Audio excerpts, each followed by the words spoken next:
मला माहिती आहेत का? ऐका, 2 डाव टाकले आपल्या विरोधात. पहिला मग तर दुसरं भाषण सुरू झालं बा आता तुमच्यामुळे.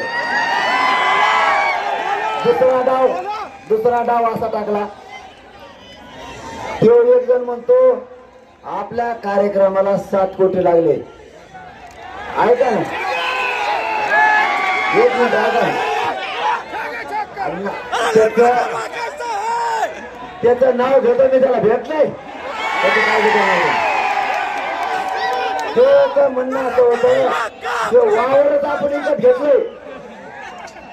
त्याचं म्हणणं काय होतं लक्षात आलं तुमच्या?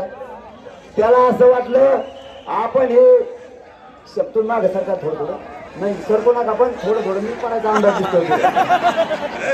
ऐका, तुम्हाला आवाज येतोय का?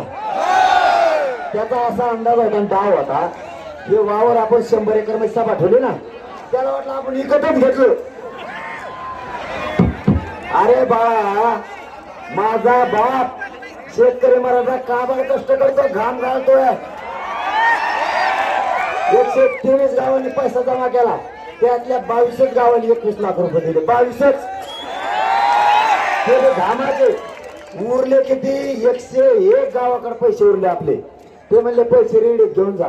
म्हणलं आंदोलन पैशासाठी नाही, तुमचे पैसे तसे ठेवा, लागल्यावर घेऊ, पण पैसे आम्हाला नको. महाराष्ट्रातून एकही रुपया आपण मराठा समाजाकडून घेतला नाही. आणि जर मराठा समाजाने दिले असले एखाद्या चेल्या चपाट्याकडे, ते माघारी घ्या, ते खाईन बरं का मध्ये, ते मध्ये खाईन, त्याला म्हणून आपले पैसे दे, त्याने मागितलेले नाही.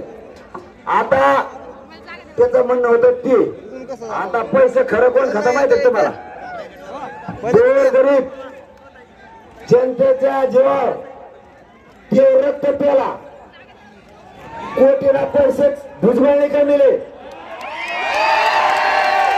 त्याच्यावर धाड पडली, ते जेलला गेलं, बेसन खाऊन माघारी आलो. कोटी आम्हाला माहित नाही, कोटी तुला माहित आहे. लोकांचं रक्त पिऊन पैसे कमावणारे तुम्ही खानदानी मराठी नाहीत. आता त्यांना असं वाटलं आपण अरे बाबा होतो मागे सरकार, त्याला तू सांग मागे सरकार बाबा होईल का ते सांग. आता काय सांग दिसतो आता आहे का?